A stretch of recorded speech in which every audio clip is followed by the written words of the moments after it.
Hey everybody, this is Modern Refugee.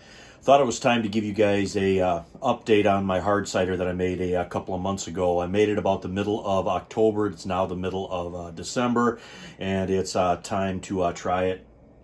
And we were making dinner here, and I thought it would go good with the red beans and rice and the cheddar biscuits that I made. And my grandmother swore by homemade wine as part of her longevity.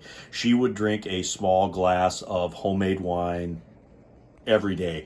And I remember this growing up, and then well after we moved out, she always had a small glass about this size that she set on the counter, and she would fill that out, usually out of about a half-gallon glass jug every night, and it was always some kind of homemade wine. It was tomato wine, it was pear wine, it was homemade wild grape wine, which was actually extremely popular homemade wine that was made around here. But I pulled the bucket of homemade hard cider up, and this is what it looks like.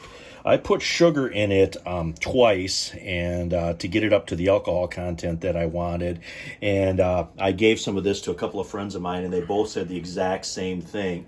It's strong. And homemade wine, if you keep adding sugar to it slowly, will get up to that 19%, which is a point when the alcohol actually kills off the yeast, and that's as strong as it's going to get. And that's definitely what this is here. It's very strong, and it's but it still has a certain sweetness to it because the yeast didn't use up all the sugar before it went dormant because of the alcohol. Did add sugar into it twice, but when you do that, you got to make sure that you keep the lid ajar so the gas can escape. So we're going to take the ladle here, and you don't want to stir this up or jostle this bucket around much because there is settlings on the bottom of this.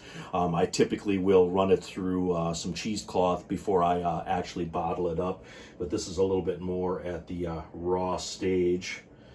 So we're going to take, and the longer this sits, the clearer it will get, and that's what it looks like. It's a little bit cloudy, still sort of looks like cider. It smells like cider, but you can definitely smell the yeast, and you can smell the strength of the alcohol in it. So we're going to give this a try.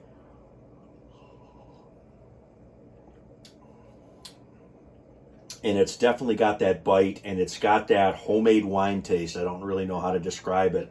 All homemade wine sort of has that, I guess, tannin-y taste in it, and this is no exception.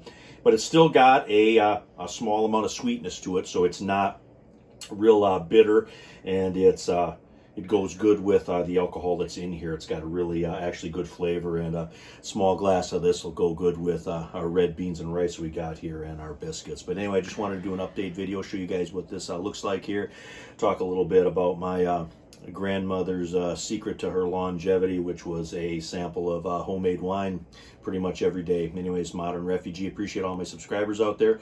Hope you guys get a little information, a little entertainment out of this video as always, and you guys have a good one.